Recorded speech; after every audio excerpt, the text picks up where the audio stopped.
Jenny, it's great to see you and talk with you. We're both now Google, and one of the things that I see a lot of, I'm curious what you see as well, is we're moving so fast. Things are so complex and changing. Leaders that are resilient is such at a premium, and it means different things to different people. We throw that word around a lot, but I'm curious how you view resilience at Google and what you see and maybe how you define it a little bit. I've had the benefit of meeting a lot of senior leaders in some of the work that I do with internal mobility here. And I'm always attentive to some of the characteristics that what I consider to be some of the best leaders exhibit. And I think resiliency is one of those characteristics. And it's really demonstrated in large part by attitude. You can talk about all the accomplishments and the things that somebody has done through all these different kinds of, whether they're turbulent or high growth periods or whatever the change might be that's causing them to need to pivot and adapt. Yeah, it's really interesting.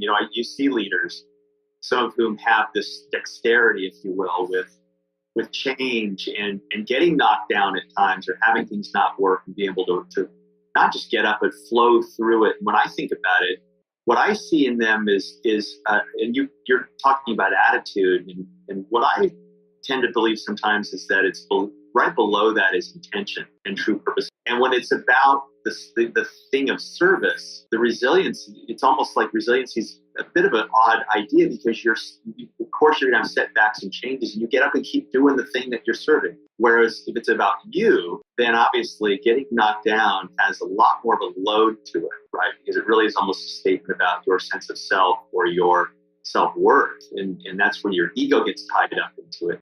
And having that sense of selflessness and an orientation around service is the thing that allows you to keep going. I also don't think resilience is only used in the dark and difficult times. It can be the resilience to really push through when you're having success and allowing you to achieve a new level of success. I think sometimes we put a really high premium on intellect and not always on sort of the EQ. And to me, sometimes that EQ, that awareness, that sense of selflessness, that focus on the interaction, the service orientation, those things matter every bit as much as one's intellectual capacity and prowess. I think there's a lot to that around resilience, because when I see people that aren't as resilient as they could be, that they're rigid, they're calcified in kind of a view, or when something happens, or they can't let go of, they can't move on. I reflect sometimes that when we get a setback, we all get that.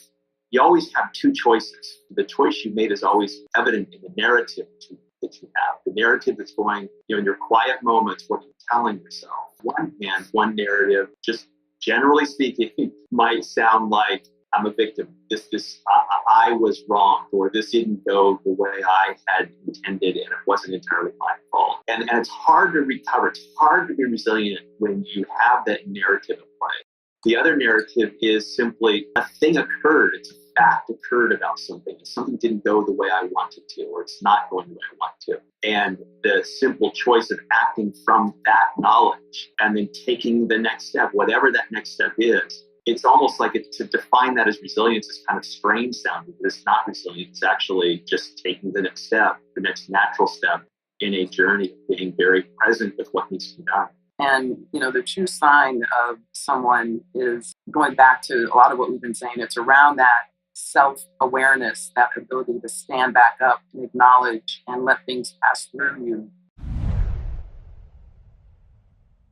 When I interview people, I do a lot of interviewing, as you know, I always like to ask people about things that didn't go right. Tell me about a project that just failed by any objective measure, to describe that. What I'm really looking for is how they responded. And, as many things happen in life, it's not the original accident or downfall. It's what you do after that really counts. You see this in many forms. It's the next step that's actually the critical one. What I'm really looking for is this sense of, we can call it resilience, but it really is that honest self-awareness or organizational awareness, a real honest look back, and come to these situations with a learner's mindset rather than a performer's mindset. That requires some really basic skills too around listening and having curiosity and not feeling as though you're the smartest person in the room. And again, I kind of fall a lot of that stuff back up into this notion of being resilient doesn't always mean tough or having to sort of stiffen and brace yourself for something bad. It actually means that you're the reed, that can more like blow in the wind versus that strong, that heavy oak, right? You've got fluidity and flow to be able to adapt. And you get better over time. This is one of the core beliefs I have, is that resilience is a practice. You get better at it over time. Postmortem, EQ, lookbacks, and those quiet moments. This is stuff you develop over time and you get better at it. Stuart, I firmly believe that resilient leaders really rely on other people to expand their base of knowledge and fortify them when they're down or defeated. What do you think? To do what you just described requires a degree of vulnerability, kind of admitting publicly and therefore inviting others into something that didn't work. And that's really hard to do. As a professional, you have to be a big person. You have to really let go of your ego. And again, it goes back to, it's much easier if you're in service of something rather than yourself.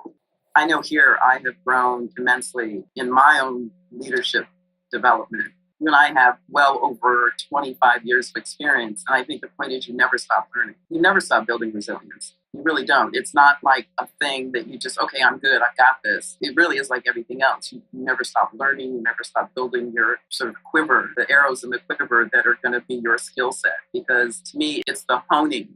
In a stage of the world economy, and certainly we see this at Google all the time, that things are so volatile and things are so uncertain and changing so quickly. But the ability to fall down and get up and fall down and get up and fall down and get up over and over and over again is the new norm. It's the new competence. It's been called learning mindset at times. Very, very similar to that, right? And so when the environment gets unpredictable and unstable, by definition, we're going to encounter situations that we have not a lot of familiarity with.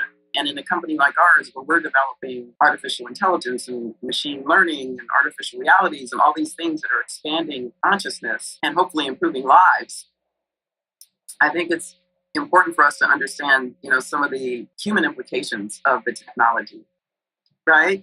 Indeed. Rowan Toffler, the famous economist, once said, the illiterate of the 21st century will be not those who can't read and write, but those who can't learn, unlearn, relearn, unlearn, relearn.